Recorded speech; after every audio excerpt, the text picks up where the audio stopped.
المستوى العالمي ومع عودة الحياة والأمل لكل العالم. مرحبا بكم. دعونا مباشرة نبدأ مع جزء من لقاء لبي إن سبورت أجري اليوم مع الأمين العام للجنة العليا للمشاريع والإرث السيد حسن الذوات. نتابع. بالنسبة لنا أعتقد التوقيت يمكن أو الإعلان عن جاهزية الملعب له مكانتين بالنسبة لنا. المكان الأولى طبعا في ظل ظروف العالم قاعد يواجهها الآن في مواجهة جائحة كورونا. حبينا أن نرسل رسالة شكر وتقدير بسيطة للعاملين في الصفوف الأمامية، تقديرا لهم على جهودهم على تضحياتهم في مواجهة هذه الجائحة أو العدو المشترك للعالم أجمع. فكانت رسالة شكر وتقدير وعرفان. ويمكن أيضا الملعب نفسه له مكانة خاصة بالنسبة لنا، كوننا في رابط ما بين الملعب هذا وما بين اللي تابعوا مسيرتنا خلال آخر 10 سنين في العرض النهائي. سمو الشيخة موزة قدمت الكلمة الختامية للعرض النهائي، وكانت كلمة جدا قوية ومؤثرة، ويمكن لها التأثير الكبير في إنجاح ملفنا أو في ختام مشوار ملفنا بالنجاح، تكليل المشوار بالنجاح. ولهذا السبب طبعا اليوم تواجد الملعب في المدينة التعليمية اللي هي سمو الشيخة صاحبة الرؤية في هذا الصرح العظيم. بالنسبة لنا يمكن له أيضا واقع خاص أو طابع خاص بالنسبة لنا. لا شك أنه كان تحدي كبير مثل باقي العالم، لكن الحمد لله قدرنا نتخطاه من خلال عدة مبادرات قمنا فيها. طبعا الفحص الدائم، أبعدنا الأشخاص اللي هم يعني عندهم هاي ريسك أو الأشخاص اللي ممكن أن كورونا يأثر عليهم تأثير سلبي أكبر، بعدناهم عن العمل، خلقنا لهم بيئة آمنة مستقلة. ولله الحمد قدرنا أولا نحافظ على استمرارية العمل بطريقة إيجابية، ولكن في نفس الوقت بالدرجة الأولى في ظل بيئة آمنة صحيا للجميع. طريقة تخطي الجائحة هي راح تكون فرصة بالنسبة لنا للعمل جميعا بشكل مشترك مع بعض.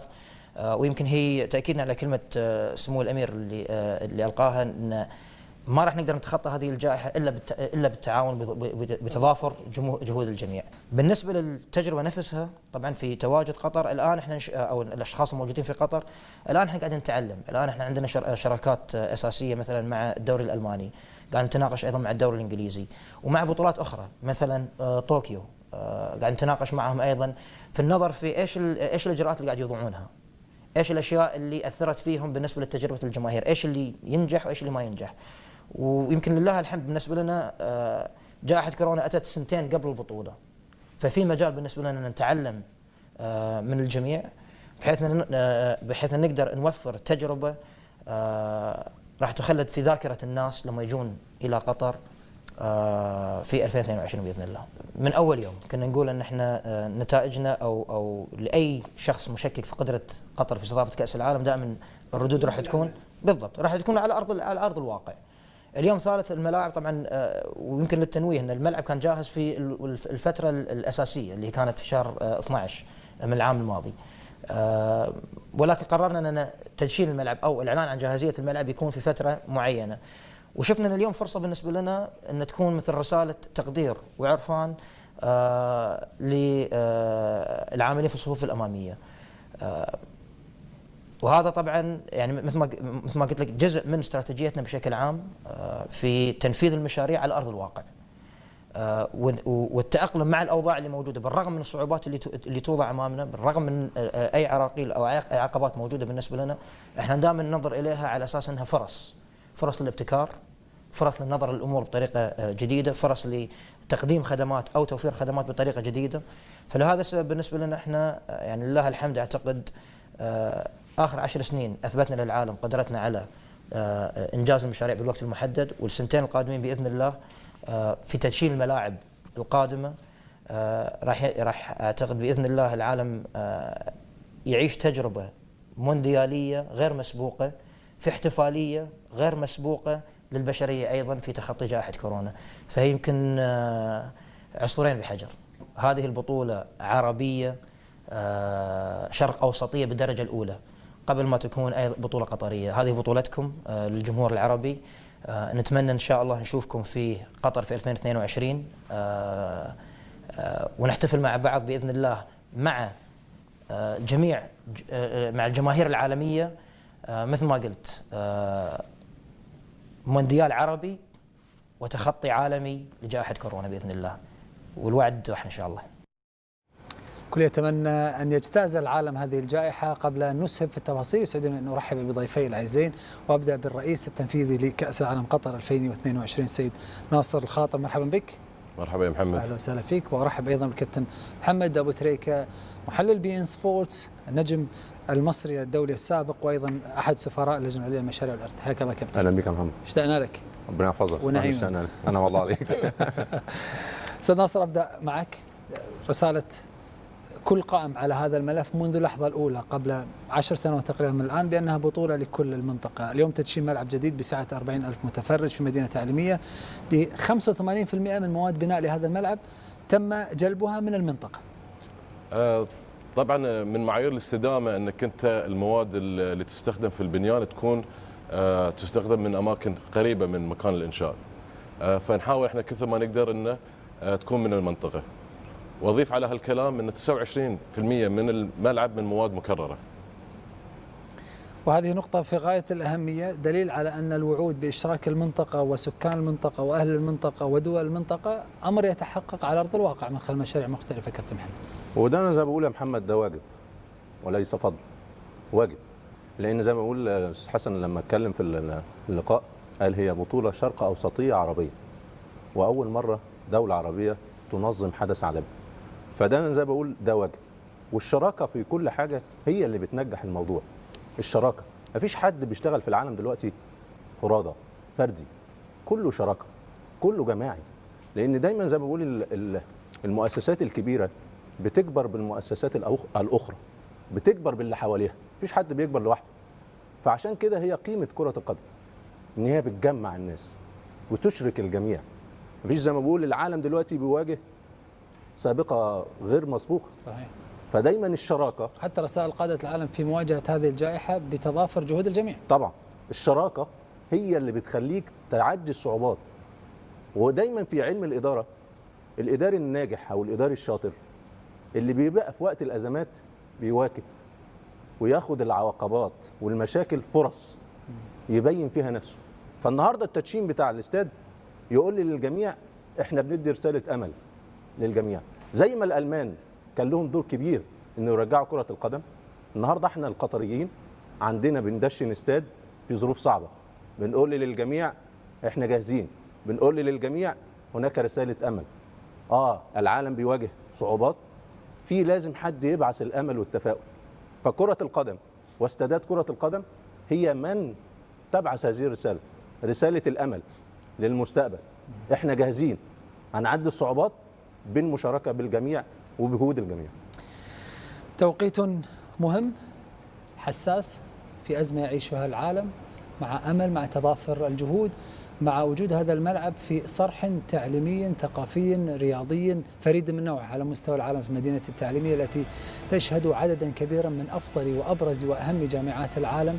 يأتي هذا الملعب المونديالي ليكمل هذا التجمع الفريد من نوعه. دعونا نستمتع معكم بركلة البداية لثالث ملاعب مونديالات قطر 2022. California streets empty, closely followed by a similar order in New York. Londoners have woken up to a very different city, with up to 40 tube stations closed and bus and train services cut. Attention all Chinese citizens, you are ordered to stay in your homes until further notice. Moscow, another capital where time has stopped.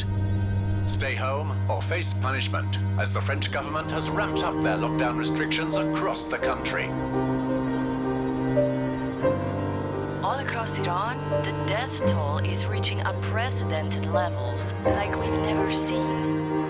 The Italian government tonight put the entire country on lockdown. أعلنت وزارة الصحة العامة اليوم ارتفاع أعداد الحالات الجديدة بدولة قطر إلى 1238 حالة مؤكدة.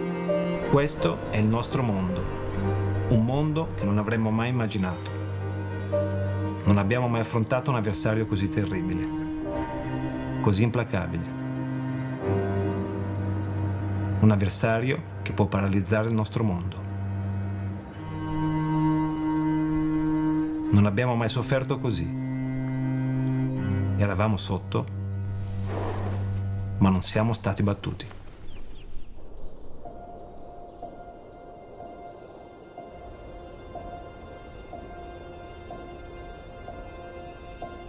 So che è difficile vederlo adesso, ma c'è una luce alla fine del tunnel.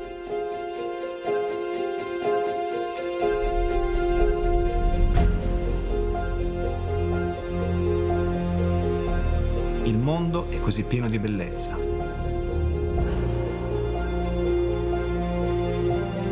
Così pieno d'amore. Siamo isolati, ma stiamo finalmente apprezzando le piccole cose. Una carezza.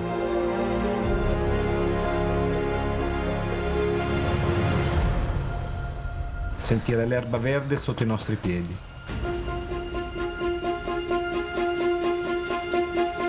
Stare uno accanto all'altro. Un incontro tra amici.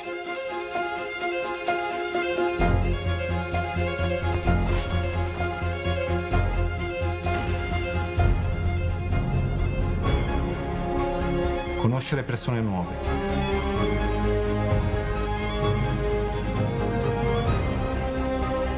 Il dolce suono delle voci.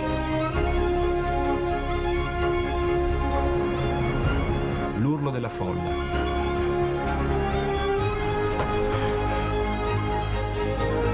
L'esultanza della tifoseria.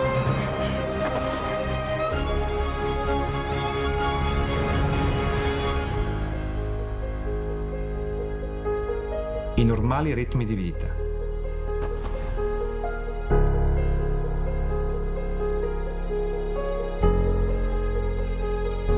Il battito dei tamburi.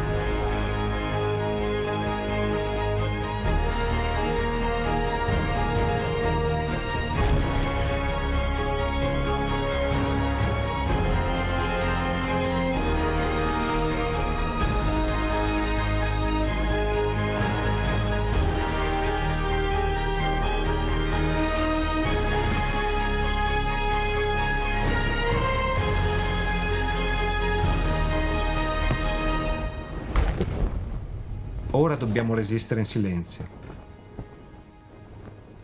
ma non sarà per molto.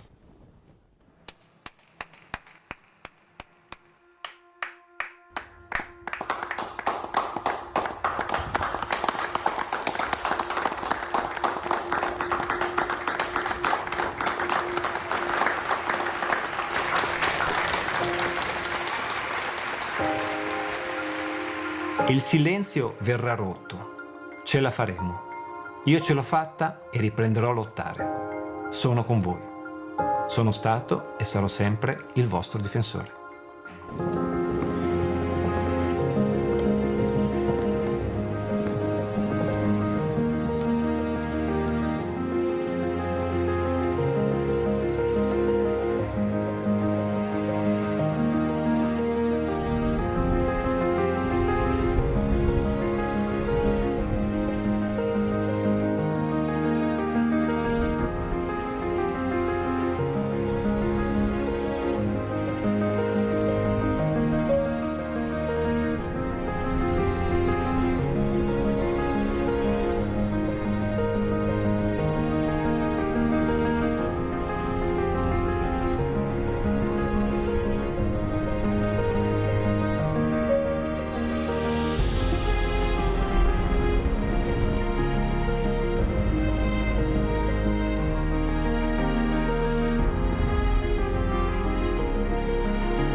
restrictions are slowly lifting thanks to the public cooperation and unity to fight this virus.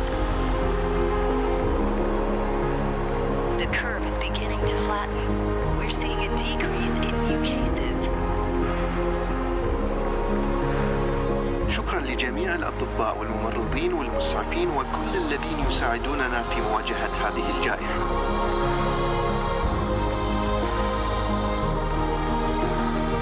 More infected patients are recovering every day. Life is slowly beginning to return to normal all around the world.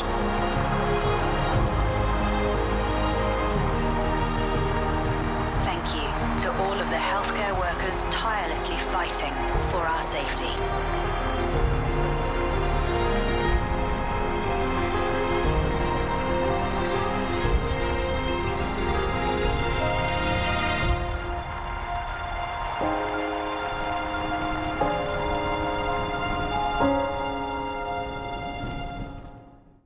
إذا واجهت عواصم العالم هذا الخصم الذي أوقف الحياة من شمال الكرة الأرضية إلى جنوبها ومن شرقها إلى غربها، ومع عودة الحياة الطبيعية تدريجيا ومع تحطم جدار الصمت قدم أبطال آسيا شموع الأمل لأبطال الصفوف الأمامية. الآن مع كلمة رئيس الاتحاد الدولي لكرة القدم.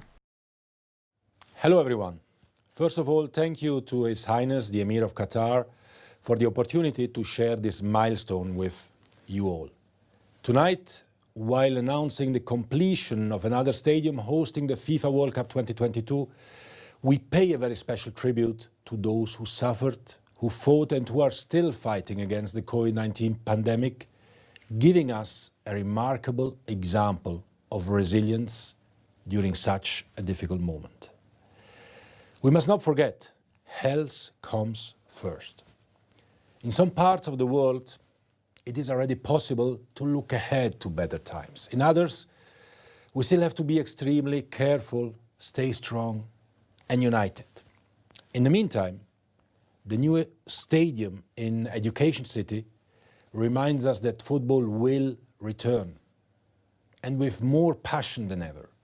When time comes, we will be sharing the stands with families and friends. In this beautiful and modern stadium, we will come together to celebrate the FIFA World Cup in 2022. Until then, stay healthy, strong and positive. Thank you very much. شكرا جزيلا. تحية لمن واجه ولا يزال جائحة كوفيد-19. الصحة تأتي أولا مع التركيز على أهمية التكاتف والاتحاد بين البشرية، وكرة القدم عائدة لا محالة. من كلمة السيد إنفانتينو نستمع الآن إلى كلمة أمير دولة قطر الشيخ تميم بن حمد آل ثاني. بسم الله الرحمن الرحيم. أصدقائنا الأعزاء في مختلف أنحاء العالم، أود ونحن نحتفل بجاهزية استاد المدينة التعليمية ثالث ملاعب بطولة كأس العالم 2022 أن نحيي أبطال هذا العصر من أفراد الطواقم الطبية والفرق العاملة في الخطوط الأمامية لمكافحة وباء كوفيد-19 الذين أنقذوا حياة الكثيرين وأعادوا لهم الأمل. نشكركم جميعا ولكم منا الدعم والتقدير. وبينما يواصل العالم خطواته نحو عودة الحياة إلى طبيعتها، فإننا على يقين أن الأيام القادمة ستكون أفضل بإذن الله بفضل شجاعتكم وتفانيكم وإخلاصكم. وستأتي أيام نستمتع فيها معا بمشاهدة نجوم اللعبة على أراضي ملاعبنا. تتطلع قطر بكل شغف وحماس أكثر من أي وقت مضى للترحيب بضيوفها من كافة أنحاء العالم في نسخة استثنائية من بطولة كأس العالم. شكرا جزيلا لكم.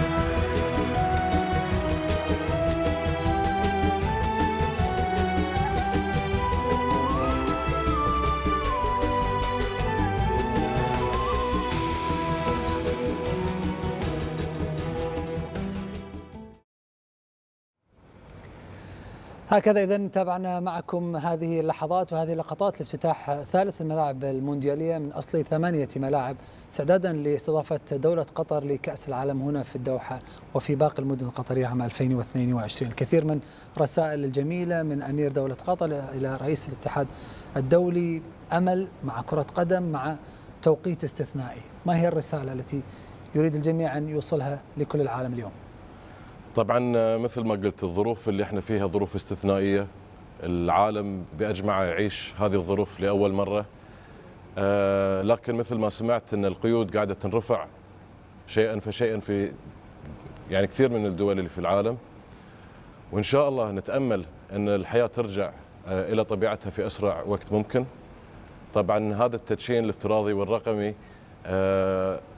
كرس لشكر الأطباء والممرضين اللي في الخطوط الأمامية في قطر وفي حول العالم، اجتهدوا وضحوا بوقتهم وبجهدهم، بعضهم ضحى في حياته على أساس أنه يساعد المتضررين من هذا الوباء.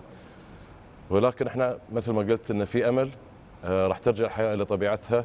شفنا أن كرة القدم قاعدة ترجع في البوندسليغا في إسبانيا، والآن قريب في إنجلترا. الدوري القطري راح يبتدي إن شاء الله ابتداء من الشهر الجاي. فهذه رسالة أمل ورسالة شكر للي في الصفوف الأمامية. وأيضا احنا بالنسبة لنا ملتزمين بالجدول الزمني. جرت العادة أن احنا ندش الملعب مع حدث كروي كبير، إن كان نهائي كأس سمو الأمير أو بطولة تقام على أرض قطر أو مباراة كبيرة، لكن احنا ملتزمين بالجدول الزمني اللي وضعناه لأنفسنا. فهذا تقدر تقول تدشين مبتكر افتراضي، والرسالة المهمة منه أنه شكر للطواقم الطبية. كابتن محمد، حتى لو كان هذا التدشين الرقمي الافتراضي بسيطا ربما في مظهره، لكن واضح أنه عميق جدا في رسائله، من خلال شموع الأمل التي أرسلها نجوم منتخب القطري أبطال آسيا، من خلال الأطباء إلى كل العالم، أو من خلال كل كلمة تم اختيارها من مالديني تحديدا، قائد إيطاليا، قائد ميلان التاريخي، واحد الرياضيين الذين أصيبوا بكوفيد 19 أو كورونا. وأهم من ذلك محمد، متكيف مع الواقع. يعني إيه متكيف مع الواقع؟ يناسب الواقع. ده تقديم أو تدشين افتراضي بظل الظروف والشروط الموجودة. مين الآن اللي أبطال العصر أو مين أبطال الزمن؟ الأطباء، ملائكة الرحمة. ووجه رسالة وشكر ليه. النهارده زي ما بقول التدشين ده له كذا رسالة.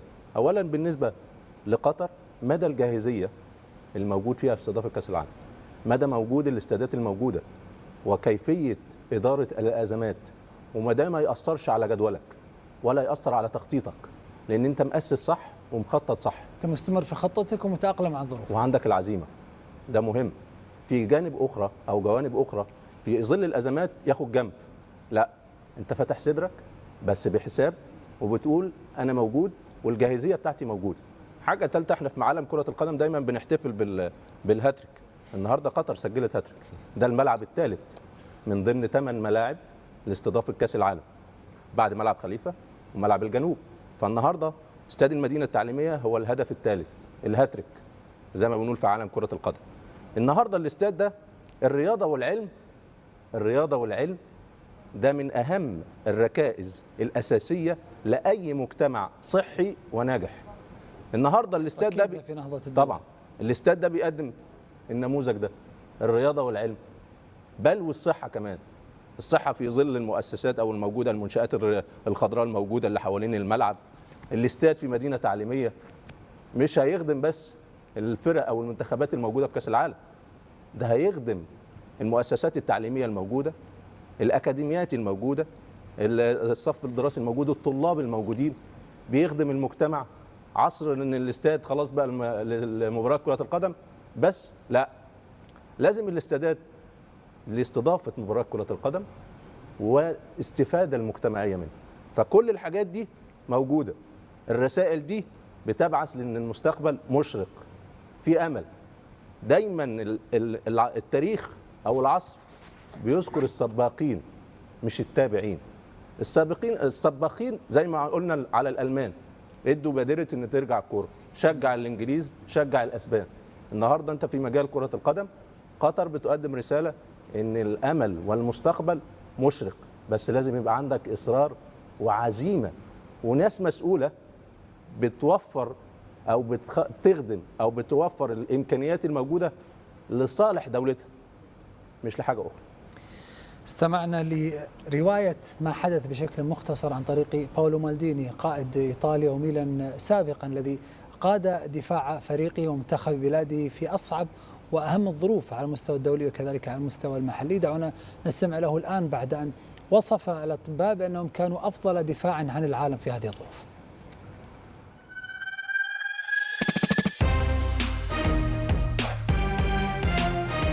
I think that playing a World Cup is the dream of every football player when he starts his career, and I think that you realize the beauty and the importance of the game only when you play, because usually you're used to play for a club, and you have fans that going with you or against you usually. But in a World Cup, just listening to the national anthem, you understand that you have a country, behind you. So that's the beauty of playing a World Cup. Well, first of all, they are organized. They have knowledge, and they want to learn. And then all the times I went to Qatar, I could see the incredible passion from people to the world of football. So I came there with my team. I came there with my family. I went there by myself, and my father worked there. So the passion for this sport from the people of Qatar is really incredible. Well, first of all, I mean, the entire world has been hit, by the coronavirus. So, especially, what we experienced here in Milan, in Lombardia, it was a real tragedy. The pandemic was so strong here that we have lived, months of agony. Still, it's not finished yet, because every day we still have from 50 to 60 people that dies every day, and so I think that the experience of the whole world, completely changed our way to live, and in particular, my family also has been hit. We've been lucky because we didn't have breath problems, so we didn't have to go to hospital. But my whole family has been infected with the virus. Me, my wife, and my 2 kids. And our experience was just a lockdown with high fever and a few other symptoms. But as we say, we've been lucky, not to have the complications of this virus.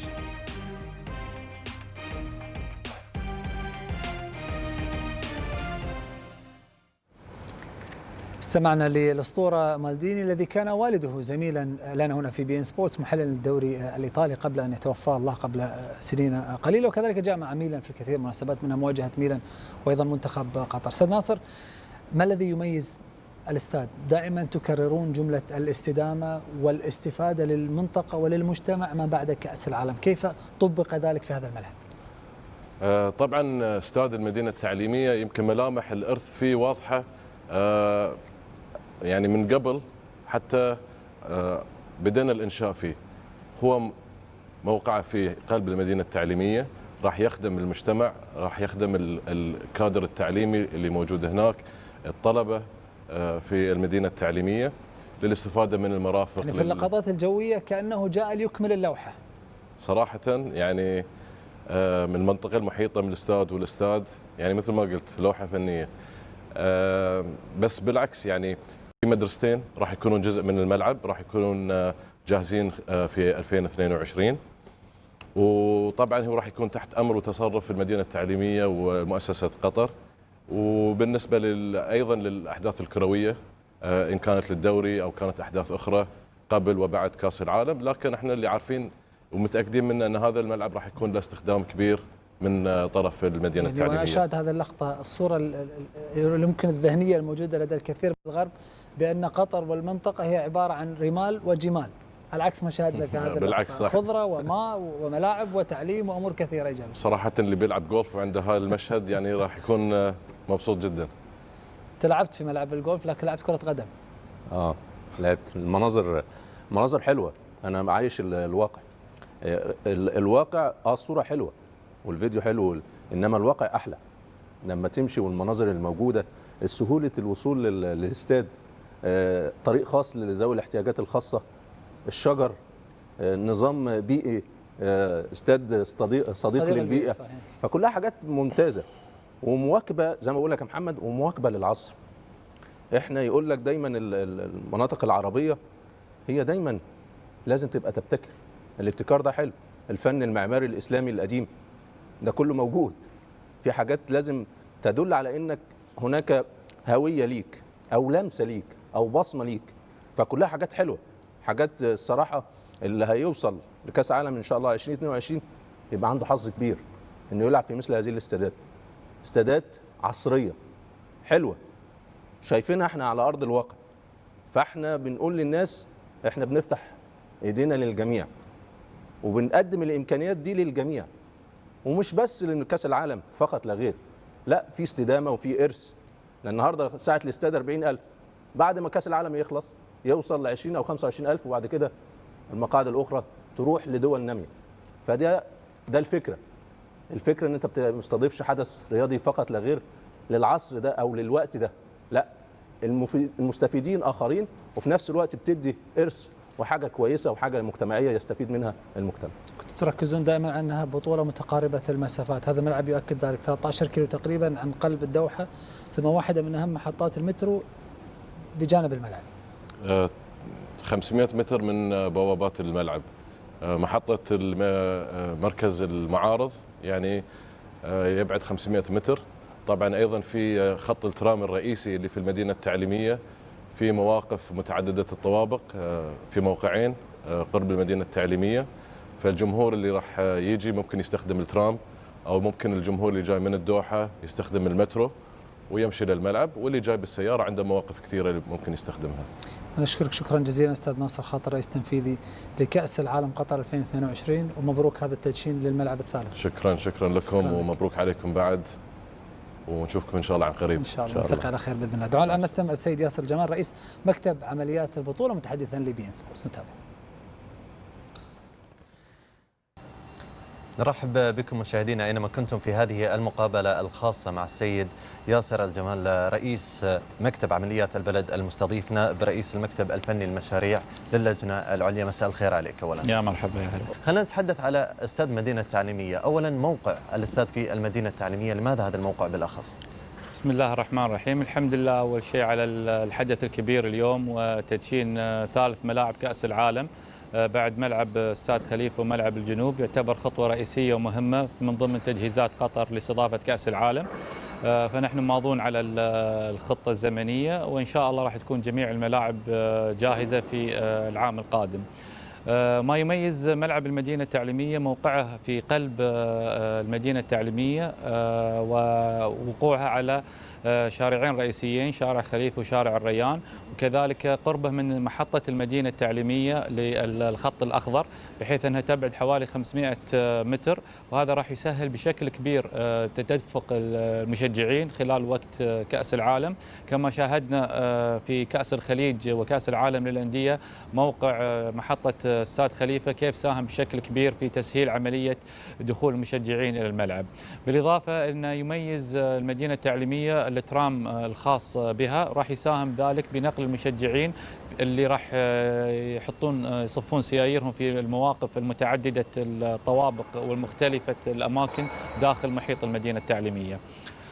كذلك للملعب شكله الجمالي الخاص به، يطلق عليه جوهرة الصحراء لما يميزه من واجهته من خلال 5200 لوحة مثلثة الشكل يتغير لونها بتغير سقوط أشعة الشمس عليها، فهذا راح يميزه بالجودة والمرونة والمتانة.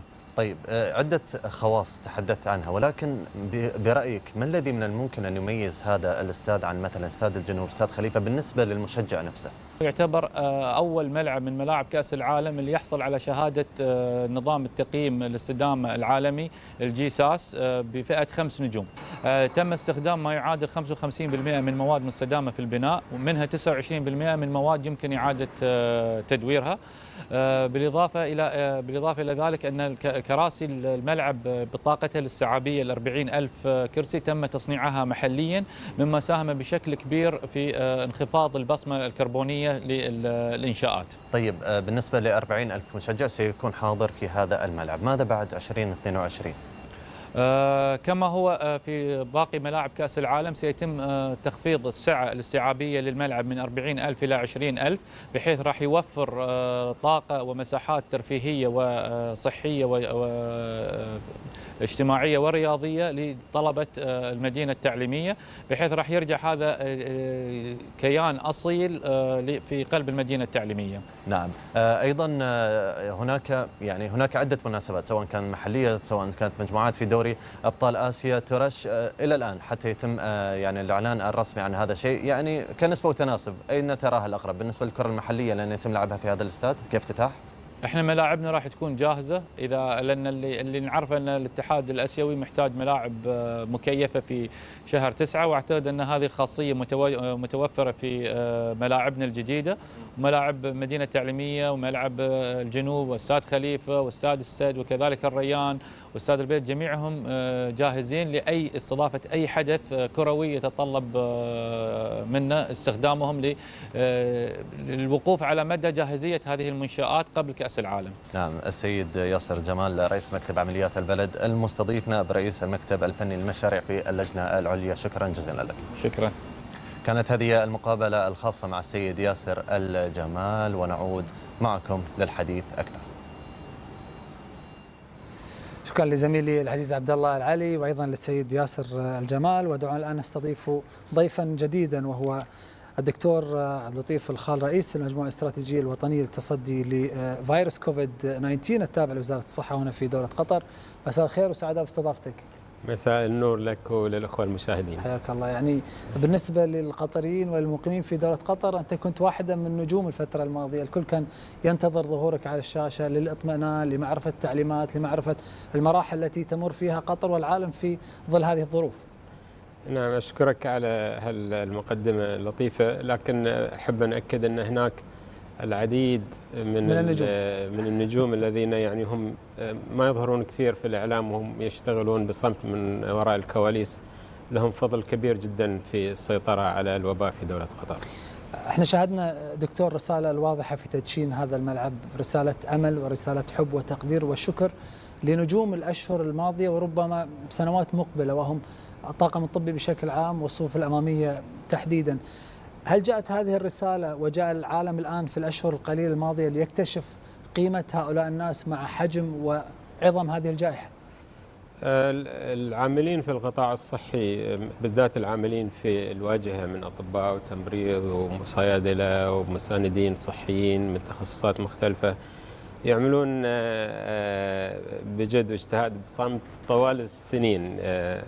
هذا جزء من مبادئ وقيم عملهم أصلا. نعم صحيح، ولهم طبعا فضل كبير في الحفاظ على صحة المجتمع، لكن برز دورهم في حقبة كورونا بشكل ملحوظ، وحتى أصبحوا هم أبطال الفترة أو أبطال هذه المرحلة من الوباء، وفعلا هم يعني يضحون بأنفسهم وبراحتهم وبحياتهم بعض الأوقات في سبيل رفع المعاناة وإنقاذ المصابين بالفيروس. والجهد اللي يبذلونه فعلا جهد جبار، يعني الكثير من العاملين في الخط الأمامي يشتغلون ليل نهار، يعني بغض النظر عن ساعات العمل أو عن كمية الراحة التي يعني يتلقونها أو الوقت اللي يمضونه مع أهلهم وذويهم بدون انتظار كلمة شكرا. دون انتظار كلمة شكر. والعديد منهم فعلا يعني وقع يعني ضحية للفيروس، أصاب الفيروس سواء من خلال العمل أو من خلال المجتمع لكن ولله الحمد يعني بسبب الإجراءات الاحترازية يعني المطبقة من خلال مستشفيات الدولة، فإن نسبة الإصابة بين العاملين في القطاع الصحي محدودة جدا. لكن نسبة المصابين على مستوى العالم من إصابات وحتى من وفيات على مستوى العالم كانت كبيرة، منها مصر، منها الكثير من الدول. هل جاء هذا التوقيت على الأقل لنا كرياضيين لنعرف القيمة الحقيقية لهؤلاء كابتن؟ مش للرياضيين بس يا محمد، للجميع. لازم العالم يرتب أولوياته، لازم المهندسين والدكاترة والعلماء يتصدروا المشهد، لأن دول هم القيمة الحقيقية في مجالاتهم، وده المدى مقياس كل دولة ومقياس كل أمة. مين متصدر المشهد؟ الفيروس ده خلى تخش في الإبراز، عاد الترتيب الصحيح طبعا ده الصحيح. أن يقال تنهض الحضارات بالتعليم والصحة، مش آخرين، دول بيضحوا بحياتهم بأفضل ما لديهم. فكلمة الشكر على الأقل، من لا يشكر الناس لا يشكر الله. لازم تقول لهم شكرا على المجهودات والتضحيات الموجودة. أنا كنت في الأزمة في ال3 شهور كنت أتابع مؤتمرين، مؤتمر ترامب عشان أضحك، مؤتمر لجنة الأزمة عشان أتابع الموقف. ناس متخصصة تتكلم في مجال الفيروس ومجال المرض وبتقدم حلول وبتشوف الأزمة وبتقدمها حلول. الراجل سياسي بيخبط في أي كلام. فده عشان تضحك، ده أكبر رئيس لدولة كبرى وناس متخصصة في مجالها بتقدم الحلول. فلازم الناس تقيس وتعيد ترتيب الأولويات مرة أخرى. شاهد معكم إعادة لبعض اللقطات التي تم عرضها في لحظات افتتاح ملعب المدينة التعليمية الثالث، ملاعب كأس العالم، مع مشاركة نجوم المنتخب القطري أبطال كأس آسيا بشعار كأس آسيا الذي يزين قمصان المنتخب القطري منذ أن توج باللقب، وأيضا ربما لسنوات قادمة، حتى وصوركت بذلك كأس آسيا المقبلة مع النجمة التي أيضا وضعت في شعار الاتحاد القطري لكرة القدم. دعونا الآن نستقبل زميلنا محلل بي إن سبورتس الكابتن طارق ذياب الذي ينضم لنا في هذه اللحظات. كابتن طارق، مساء الخير، مرحبا بك. نحن سعداء ونحن نشاهد هذه المنشأة الرياضية الكروية الجميلة الجديدة. كنت وزيرا رياضة في بلدك تونس، وفي نفس الوقت شاركت في كأس العالم، وتعرف قيمة وأهمية مثل هذا الملعب ومثل حدث بقيمة كأس العالم. حياك الله كابتن. أهلا محمد وأهلا لضيوفك الكرام. شكرا محمد على الاستضافة. بطبيعة الحال هذا إنجاز كبير، إنجاز كبير لقطر وللعالم العربي ككل، لأن اليوم ليس قطر تحتفل بالملعب هذا، العالم العربي الكل لازم يحتفل بالملعب هذا، الملعب الثالث. أنا أقول اليوم لازم نرجع بالذاكرة قبل 10 سنين، 2010 لما نالت قطر شرف تنظيم كأس العالم. كان حلم. اليوم بعد 10 سنوات اليوم الحلم بدأ يتحقق. اليوم قبل عامين من كأس العالم تقريبا كل شيء حاضر وجاهز. اليوم المترو حاضر، اليوم الملاعب إن شاء الله باش تكون حاضرة السنة القادمة، اليوم الفنادق حاضرة، كل شيء حاضر وجاهز. وهذا بطبيعة الحال أنا أقول بمجهودات كبيرة، مجهودات كبيرة، لأن قطر راهنت على شبابها، راهنت على التعليم، راهنت على الصحة، راهنت على البحث العلمي، واليوم تقطف معناتها ثمار الرهانات متاعها. اليوم الملعب اسمه المدينة التعليمية، وهذا هام جدا، الاسم هذا هام جدا، لأن اليوم الكوادر كلها قطرية، وهذا هام بالنسبة لقطر وشباب قطر. الدولة راهنت على التعليم، الدولة راهنت على الصحة، واليوم نشكر وزارة الصحة ورجالات في الدولة والجيش الأبيض من أطباء ومن ممرضين وممرضات اللي قدموه لقطر وللمواطنين والمقيمين، وكانوا في الخطوط الأمامية. ولهذا اليوم قطر باش تكون محطة العالم بعد 2022. ونعرفوا أن القطار القطري كان يسير بثبات وبسرعة رغم العراقيل الكل، لكن اليوم وصلنا إلى النهاية إن شاء الله. خصوصا في البنية التحتية. ولهذا أعتقد أن اليوم نشكر الأمير ونشكر المسؤولين في الدولة أن راهنوا على أولادهم، لأنه راهنوا على التعليم وراهنوا على الصحة والرياضة. اليوم المنتخب القطري أفضل منتخب في آسيا. اليوم هناك يوم الرياضي كل سنة، ولازم الرياضة يتعاطاوها الناس الكل، ولازم تعاطاوها في حياتنا اليومية، لأن هي وقاية من الأمراض. والدول القوية في العالم والدول الكبرى في العالم هي اللي تعتني بالرياضة والصحة والتعليم والبحث العلمي. وإن شاء الله العالم العربي الكل. اليوم ما عادش عندنا مشكلة. اليوم احنا كان المشاكل متاعنا في الجيش وفي الأمن في الداخلية. اليوم لا، احتياجاتنا في التعليم، في الصحة،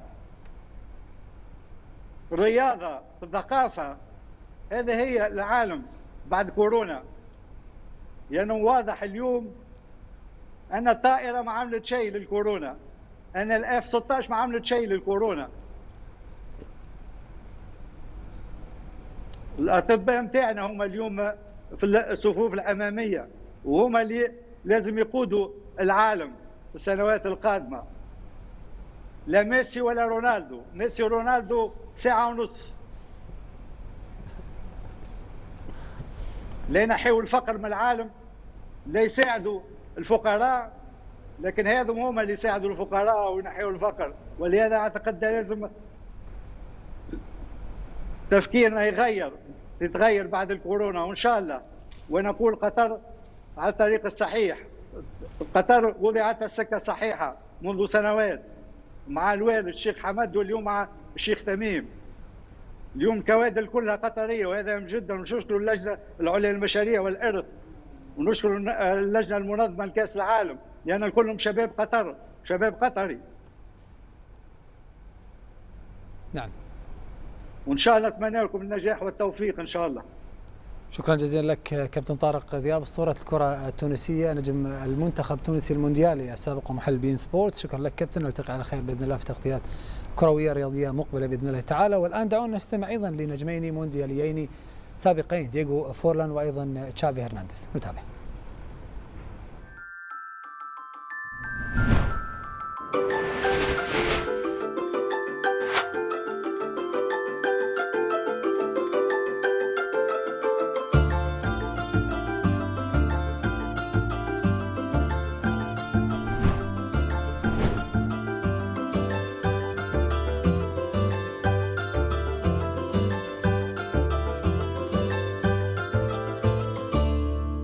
Sin ninguna duda. He dicho muchas veces que el Mundial de Qatar 2022 será histórico. Primero porque la gente se quitará del prejuicio de la cultura árabe. Yo vivo aquí 5 años, llevo 5 años y la verdad que es una maravilla de país, un país muy generoso. Por lo tanto, la gente va a disfrutar del Mundial, va a disfrutar de las infraestructuras, de lo que es el país en general, ¿no? Y ese Mundial creo que todavía va a unir más a diferentes culturas, religiones y todo tipo de gente.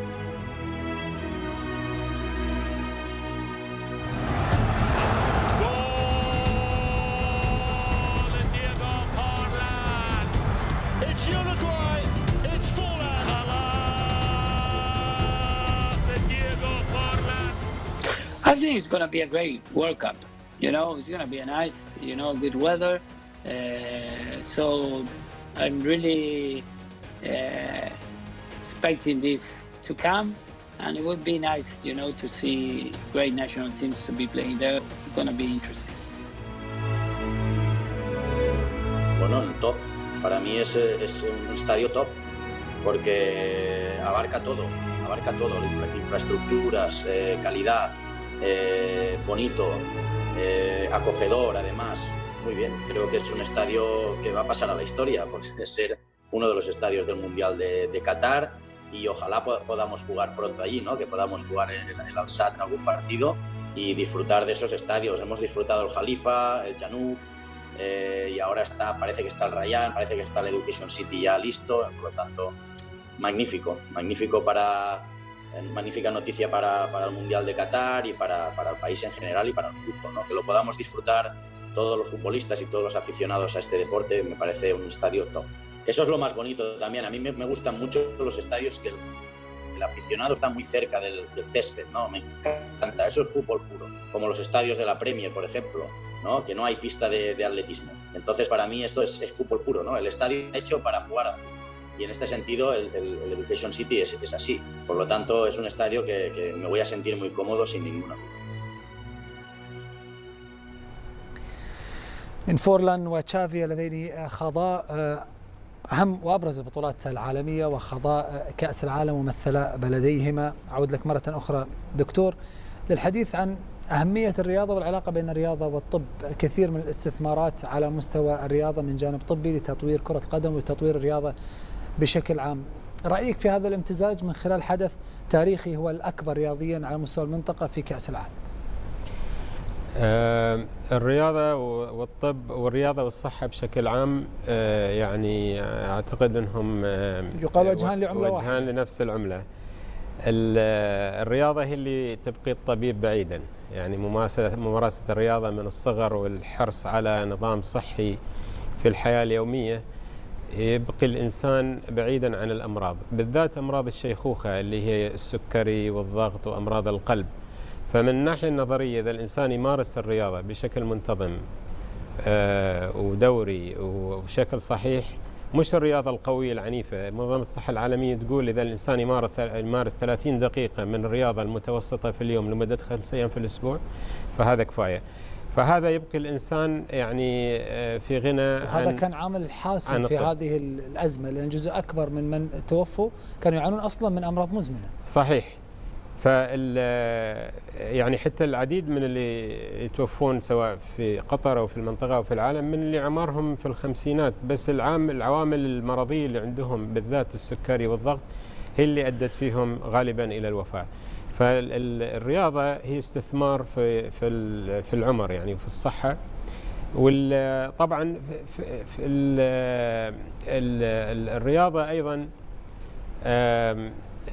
تبطئ عملية الشيخوخة، هذا يعني مع التغذية الصحية، بالإضافة إلى أنها تخفض حتى استثمار الدول في المجال الصحي على المدى البعيد إذا مورست الرياضة من المجتمع بشكل دائم. فعلا يعني هذه اللي هي تسمى يعني الأمور الوقائية اللي المفروض تركز عليها الدول، تستثمر في توعية شعوبها في الحياة الصحية اللي تقيهم من الوصول إلى الأمراض المزمنة. تلاقي الدول على خلاف ذلك تستثمر في نهاية المطاف، تستثمر أكثر في القطاع الصحي في معالجة الأمراض التي تنتج عن الحياة الغير صحية والممارسات الغير صحية. حتى البيئة الصحية محمد في الملاعب، يعني التكييفات الموجودة عشان توفر بيئة مناسبة للاعب انه يقدم أقصى ما لديه، عشان انت عارف درجة الحرارة بتأثر، الجو المحيط باللعيب، البيئة، الطب الرياضي، الطب النفسي في ظل الأزمات وظل ازدياد مرض الاكتئاب دلوقتي لكل الرياضيين. فأعتقد ان دي حاجات اليوم مهمة. قطر تمتلك أهم مركز طب رياضي على مستوى المنطقة. طبعا. سبيتار. طبعا. عملية الاستشفاء دلوقتي انت بتلعب في ضغط ماتشات، الأجهزة الموجودة، الأجهزة الحديثة، علاج اللاعبين، فكلها حاجات طبعا متطورة. بس عشان يعني استغل اللي دكتورنا موجود اساله عشان حاجه مهمه للرياضيين. ديبالا اصيب بفيروس كورونا. ديبالا قال قبل المرض وبعد المرض، بعد المرض اللي هو جاله الفيروس مش حاسس انه زي الاول. هل بيبقى في اثر لفيروس كورونا على الجهاز التنفسي بالنسبه للاعب؟ انت عارف اللعيب كرة القدم راس ماله صحته ولياقته. صحيح. هل بيبقى اثر او بيترك اثر على الجهاز التنفسي بتاعه؟ حتى الان لا يوجد دليل طبي علمي ان الاصابات الخفيفه والمتوسطه تؤدي الى ضرر مزمن في الجهاز التنفسي او في الاجهزه الاخرى في الجسم. لكن الإصابات الشديدة التي تنتهي بالدخول العناية المركزة قد تتسبب في تلف جزئي أو كامل للرئتين في بعض الحالات، بحيث أنه يصبح نوع من التليف في الرئتين، تصبح الرئتين فيه يعني ما ترجعون إلى طبيعتهم. السابقة، لكن هذا في عدد محدود من الإصابات. وعمان ديبالا في منتصف العشرينات، يعني النسبة في الغالب قليلة وقليلة جدا. فغالبا سن الشباب اللي تكون عندهم الإصابات خفيفة غالبا يعني حتى الآن لا يوجد ما يثبت أن هناك عواقب مزمنة ولله الحمد. تعالوا الآن نستمع المهندس جاسم تلفت المدير التنفيذي للمنشآت الرياضية في اللجنة العليا للمشاريع والإرث.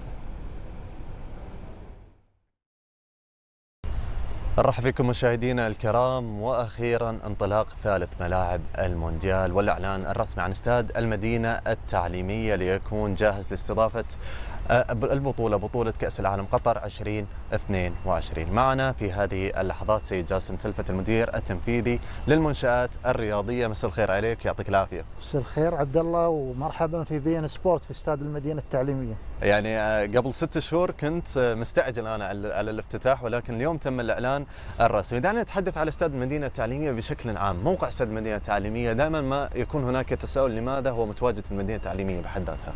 والله شوف اخوي عبد الله، كان في تقاطع في الرؤى بين مؤسسة قطر وبين اللجنة العليا للمشاريع والإرث.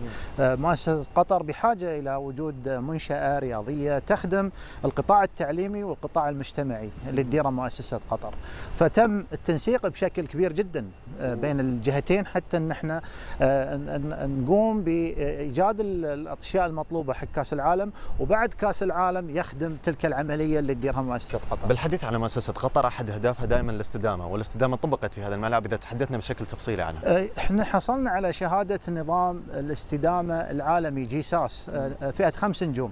فئة 5 نجوم هي أعلى درجات الاستدامة، وأول منشأة في العالم تحصل على هذه الشهادة هو استاد المدينة التعليمية. بالحديث على غرف الملابس، في أي نادي في العالم، في أي ملعب في العالم، غرف الملابس تكون لها خصائص منفردة. يعني بناء على أي أساس تم بناء غرف الملابس حتى استباقيا قبل ما نشهدها معنا؟ احنا طبعا في ميزة ممتازة موجودة في الملعب، ان احنا عندنا 4 غرف ملابس للاعبين، بمعنى ان انت تستطيع ان تقيم مباراتين لكرة القدم في يوم واحد، لأن ممكن فريقين يكونوا موجودين فيه. صحيح. وتم طبعا بنائها على معايير عالية جدا، مثل وفق المعايير المطلوبة من الاتحاد الدولي لكرة القدم. أبرز مميزاته هل المساحة؟ هل دعنا نقول يعني حتى تحقق الاسترخاء للاعبين الابتعاد عن اجواء التوتر قبل بدايه المباراه؟ طبعا عندهم اللوكر على اعلى مستوى، وتشوفون الحين ان شاء الله المستوى العالي اللي موجود فيها. اللون الابيض يمكن لون مميز في غرف الملابس في استاد المدينه التعليميه، وبتجدون ايضا ان في بعض المرافق الرياضيه الموجوده في النادي الصحي، الجاكوزي والسونا والستيم نشوفه مع بعض بعد شوي. احنا طبعا اللون الابيض هو لون موجود بشكل كبير في الملعب، فبتم استخدامه كثيم من اللي تم استخدامه في الملعب. وقلت لك كان عندنا منهم 4 غرف، وعندنا ايضا مكان للاحماء للاعبين. طبعا سبب وجود منطقه الاحماء انه اذا كان في مبارتين في نفس الوقت فالفريق الثاني الفريق الاخر يبي يتدرب وفي مباراه قاعد تجري داخل، فعندهم منطقه للاحماء داخليه. وهني طبعا بتشوف معانا غرفه اللي ياخذون فيها الشاور، وايضا تشوف الجاكوزي والسونا والستيم. طبعا انا حاب ادخل معك لمنطقه الاحماء الداخليه هذه على اساس نشوف المساحه اللي فيها. نشهدها في اعلى ملاعب العالم، اعلى الملاعب كمعايير دائما متواجده فيها، ولكن يعني هذه المعايير اللي حققتموها هل كانت بناء على دراسة أنتم قمتم بها أم بناء على توصيات الفيفا؟ طبعا احنا عندنا دائما نتبع الإرشادات الموجودة من الاتحاد الدولي لكرة القدم، ويتم تطبيقها على أعلى مستوى، وهذا الشيء موجود الآن تشهده في الملعب هنا. طيب احنا شاهدنا غرفة ملابس واحدة باقي 3، الجميع بنفس الثيم اللي نفس الطريقة طبعا موجودة، ومثل ما قلت لك يعني يمكن يكون 4 فرق موجودة لنشهد مباراتين في يوم واحد. نعم، شكرا جزيلا لك سيد جاسم تلفت المدير التنفيذي للمنشآت الرياضية، ويعطيكم العافية وألف مبروك هذا الافتتاح المدرب. شاكر لك يا عبد الله جيتك، والله يجزاك خير. يعطيكم العافية. الله يحفظك يا شيخ، الله يسلمك، الله يطول. أعزائي المشاهدين، وصل معكم إلى ختام هذه المقابلة الحصرية عبر قنوات بي إن سبورت. هذا نحن الآن في هذه المعايشة لأجواء غرفة الملابس أو ما تسمى بكواليس المباراة.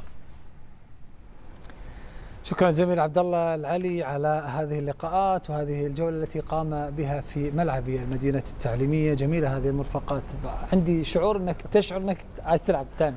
تخلوا اللعيبه ما تخرجش من اوضه اللبس. اسمع ان الفنادق بتبقى 5 نجوم 7 نجوم، انما ملاعب 5 نجوم جديده بس حلوه، حاجات على اعلى مستوى وفق معايير الفيفا والاستادات. الخصوصيه موجوده على اعلى مستوى، التصميم، المساحات، الخصوصيه، كلها حاجات تشرفك وتحس ان انت في مجهود بذل فيها. فالحاجات دي الصراحه كل الملاعب وكل المرافق تحس انها تحف فنيه فعلا، وده خلاصه مجهود الجميع. الحاجه لما تتعمل باخلاص وبحب تظهر بهذه الصوره، يبقى فيها جوده وفيها اريحيه وتحس براحه نفسيه. اختيار الالوان، الامكانيات المتاحه، المواد المستخدمه، المساحات، على طول بتاع التدليك، المساج، بعد كده الجاكوزي، حاجات الاستشفاء. الحاجات دي حاجات عصريه. في بعض الاحيان او قبل واحنا كنا بنلعب من 10 12 سنه، حاجات الادوات دي ما كانتش موجوده او ما كانتش بتبقى متاحه في غرف اللبس. الان عناصر الاستشفاء موجوده، تخلص وتستشفي وتستعد للمباراه اللي بعدها. فكل الحاجات دي حاجات ممتازه، حاجات عصريه متطوره، تحس بالشرف والفخر ان في بلد عربي بيقوم بمثل هذه الامور، مش بالمرافق بس والاستادات بس. زي ما قلت، العصر الاستادات لاستضافه المباريات فقط خلاص ده عصر وانتهى. الان انت بتعمل للمجتمع استضافه حدث وبيفيد المجتمع. فكلها حاجات ممتازه، والمساحات الموجوده واحدث الاجهزه والعناصر، ومفيش حاجه متروكه للصدفه، كله مدروس. الجاكوزي والتدليك، حتى بالغرف التسخين قبل المباراه، قبل ما تنزل الملعب المباراه. فكلها حاجات ممتازه وحاجات زي ما بقول تدعو للفخر. 4 غرف ملابس، كانت اقامه 4 طبعا. دي حاجات بقى تعمل ستريتشنج قبل ما تنزل التسخين. كلها حاجات وفق المعايير وبجوده عاليه. دعونا الان نستمع مشاهدينا الاعزاء السيد ارسن فينجر مدرب فريق ارسنال سابقا، خبير في الاتحاد الدولي، وايضا السيد روبرتو مارتينيز مدرب المنتخب البلجيكي، متحدثين عن هذا الملعب وعن استضافه قطر لكاس العالم.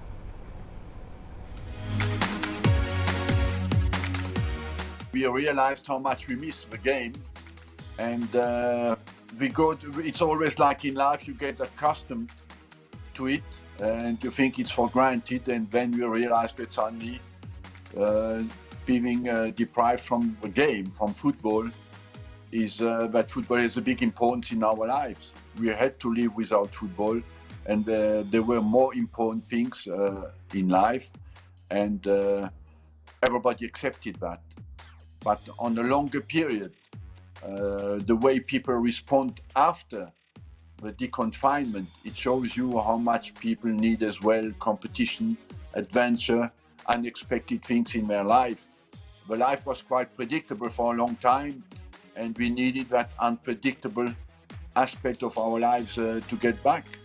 I would say my expectation is to have a perfect World Cup, because I've seen the preparation, the energy that goes into the preparation, and how much Qatar is ahead in the preparation. So you just would expect top class, and as well with what we have gone through in 2020, that maybe all this damage that COVID has caused to football, it is behind us, hopefully.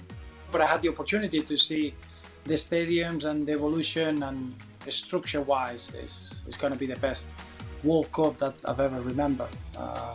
I do feel that there is a unique feeling about playing the World Cup with such a proximity of all the stadiums. Is a unique event. I would encourage every football fan to come and experience it. If you could watch almost every single game of the tournament, you could watch even 2 games a day, even 3 games if you got the means to do it.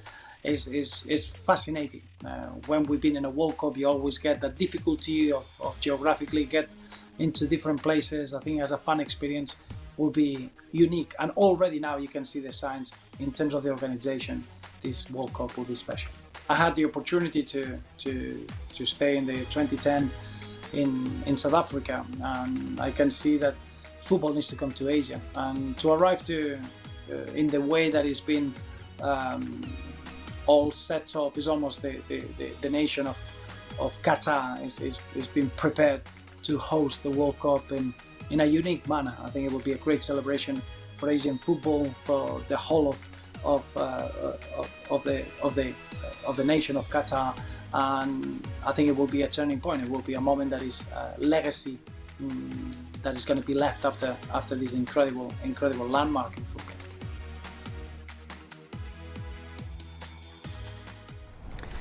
استمعنا للسيد أرسن فينجر وأيضا للسيد مارتينيز. بعيدا قليلا عن هذا الملعب، كيف ترى الأشهر المقبلة؟ الآن العالم بين يعني تسارع في مسألة الفتح التدريجي وعودة الحياة إلى ما كانت عليه، ومن يحذر من إمكانية عودة الجائحة مرة أخرى. نعم، هو ولله الحمد يعني وصلنا الآن إلى مرحلة من انتشار الوباء في دولة قطر أن المعدل الانتشار قل بشكل كبير عما كان عليه. وعالميا كمية وأعداد حالات الشفاء أكثر من حالات الإصابة الجديدة اليوم على الأقل. نعم، لكن ذلك يعني لا يعني أن الفيروس في زوال. هذا كله بسبب الجهود المبذولة من جميع الدول أو معظم الدول وتطبيق الإجراءات الاحترازية، أهمها ابتعاد الناس جسديا عن بعض والمحافظة على المسافة الآمنة. هذا أهم شيء يحد من انتقال الفيروس. الفيروس بس يحتاج أن الناس تقرب من بعض مرة ثانية يعني وتكون قريبة من بعض لفترة دقائق على أساس أنه يرجع مرة ثانية ينتشر. فمن الآن يعني على مدى الأسابيع القادمة عودة الفيروس وانتشاره أمر وارد، وهذا كله يعتمد في النهاية على التزام الناس، سواء كانوا في المجتمع أو كانوا في أماكن العمل أو في أماكن التجارة والبزنس أو الأماكن الدراسة إذا فتحت المدارس. مدى التزامهم بالتباعد الاجتماعي ولبس القناع الواقي والمحافظة على نظافة اليدين. إذا المجتمع ظل يطبق هذه الأمور بحرص فإننا سوف نحافظ على مستوى منخفض من انتشار الفيروس في دولة قطر. إلى أن يختفي الفيروس من العالم؟ لن يختفي الفيروس من العالم. الفيروس جاء ليستمر. أنت كل ما تقول لن الشارع القطري يخاف. لا، هذا مش اللقاح في شهر سبتمبر. هذا مش كلامي أنا فقط، هذا كلام يعني الجهات الدولية وكلام العلماء، أن الفيروس أصبح في طريقه إلى أن يصبح فيروس بشري. هناك 4 فيروسات أخرى من فيروسات الكورونا اللي هي فيروسات بشرية تسبب الزكام العادي. نعم.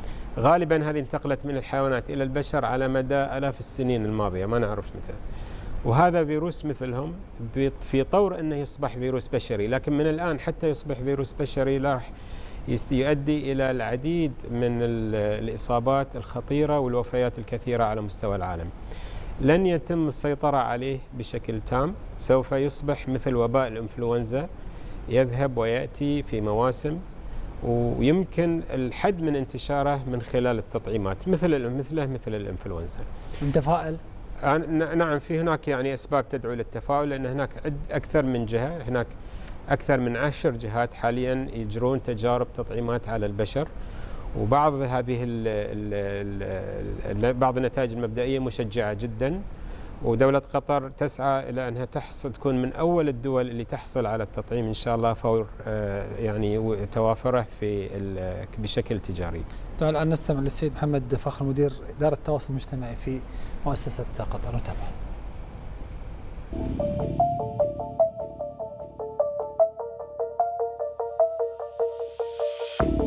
أهداف مؤسسة قطر وأهداف اللجنة العليا للمشاريع والإرث هي أهداف مشتركة. نحن نعمل معا على تعزيز الهوية القطرية المميزة وتفعيل دور الرياضة في العملية التعليمية، لأننا في المؤسسة نؤمن بأن الرياضة هي سبيل لتعزيز التضامن بين المجتمعات، وأن المجتمع الصحي هو ركيزة أساسية لبناء المجتمعات. الأستاذ ينهض بمستوى الاستدامة، ومؤسسة قطر تترجم الاستدامة على أرض الواقع من خلال توفير تقنيات إدارة جودة الهواء عبر حلول صديقة للبيئة، وإطلاق حملات ومشاريع لتقليل استخدام البلاستيك أثناء البطولة وبعد البطولة، ودعم جهود استخدام التكنولوجيا الذكية لإدارة الحشود وغيرها من المبادرات. نحن سعداء وفخورون بهذا الإنجاز الذي يضاف إلى رصيد إنجازات دولتنا الحبيبة، وجود الاستاد في نطاق المدينة التعليمية يعني وجوده في مركز حيوي للمعرفة والابتكار، وهو صرح يضاف إلى صروح المدينة التعليمية التي تعكس رسالة المؤسسة الهادفة إلى بناء اقتصاد مستدام. المدينة التعليمية تعد مركزاً للتميز ومنظومة متكاملة فريدة من نوعها، حيث تجمع مراكز تعليمية وبحثية وتنموية إلى جانب مرافق رياضية رائدة، وهي واجهة مفتوحة للجميع تستقطب الجميع من كافة الأعمار والثقافات والجنسيات.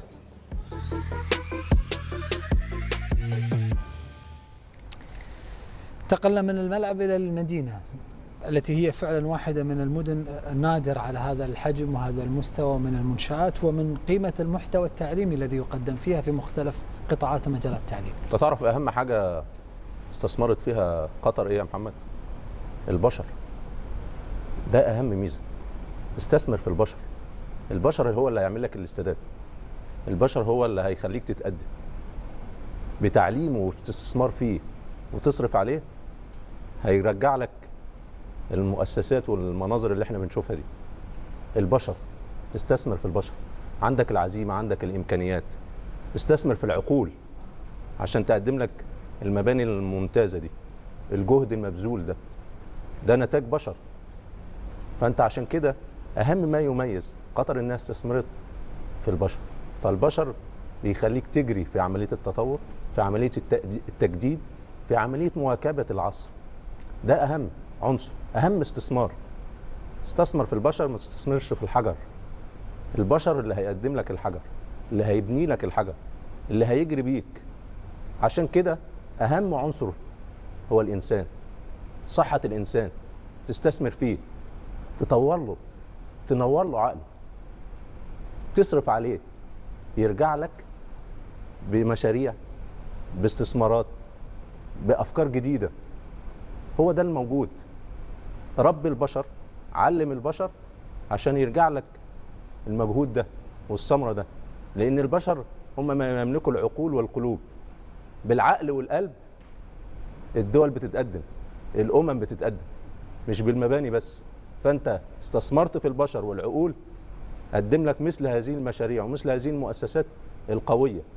وأتمنى إن شاء الله كأس عالم زي ما شفنا في روسيا 2018 نشوف 2022 نسخة مبهرة للجميع.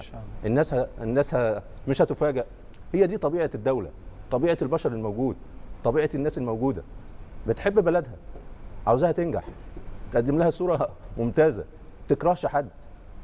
عمر ما الكره يبني مشاريع ولا يبني استادات. الحب للجميع والقلوب المفتوحة والأيادي المفتوحة هي اللي بتقول للجميع تعالوا. ودايما ربنا سبحانه وتعالى رب قلوب ونوايا، مش رب مكر ولا خداع. الجميع يبقى قلبه سليم، قلبه صافي. والله طالما قلبك صافي وسليم ربنا سبحانه وتعالى يكتب لك التوفيق. والله لو حتى مين حواليك، طالما انت قلبك صافي وسليم. فاعتقادي ان اهم ميزه اللي ده القطريين الان ان هم بيستثمروا في البشر وقلبهم طيب. انا ممكن تبقى، انما ده واقع وحقيقه. انا عشت هنا 6-7 سنين، ما شفتش من ناس طيبين، ما شفتش الا كل خير. ناس بتحب الخير للجميع وناس متربيه ومتعلمه. فدايما التربيه والتعليم يجعلك فخور، يجعلك سباق. ودي شهاده حاسب بها ربنا، وشهاده طالعه من القلب، ولا في تحضير ولا في حاجه. مبروك على تدشين الاستاد. واحنا بنقول للناس ان كاس عالم 2022 مش بس للقطريين، لكل العرب هنفخر بيه. ولازم المجهود الموجود او المبذول يبقى للجميع مش لقطر بس. وانا بالحب ومن القلب ايضا اشكرك شكرا جزيلا دكتور عبد اللطيف الخال رئيس المجموعه الاستراتيجيه الوطنيه للتصدي لفيروس كوفيد 19 تابع لوزاره الصحه، نيابه عن كل مواطن ومقيم في هذه البلد، من خلال مجهودك ومجهود كل الزملاء في مختلف المجالات الطبي وبقيه المجالات التي وقفت في الصفوف الاماميه لمواجهه هذا الفيروس وهذه الجائحه وهذا الوباء. شكرا جزيلا لك. شكرا ايضا للكابتن محمد ابو تريكه نجم الكره المصريه السابق محلل بي ان سبورت. شكرا كابتن، نلتقي على خير. شكرا محمد. وايضا احد سفراء اللجنه العليا للمشاريع والارث. وشكرا لكم مشاهدينا الاعزاء على متابعه هذه التغطيه الخاصه لبي ان سبورتس لتدشين ثالث ملاعب دوله قطر استعدادا لاستضافة مونديال قطر 2022 لكرة القدم. محبة نلتقي دائما بإذن الله تعالى، ولكم تحيات كل زملائي هنا في بي إن سبورتس. في أمان الله.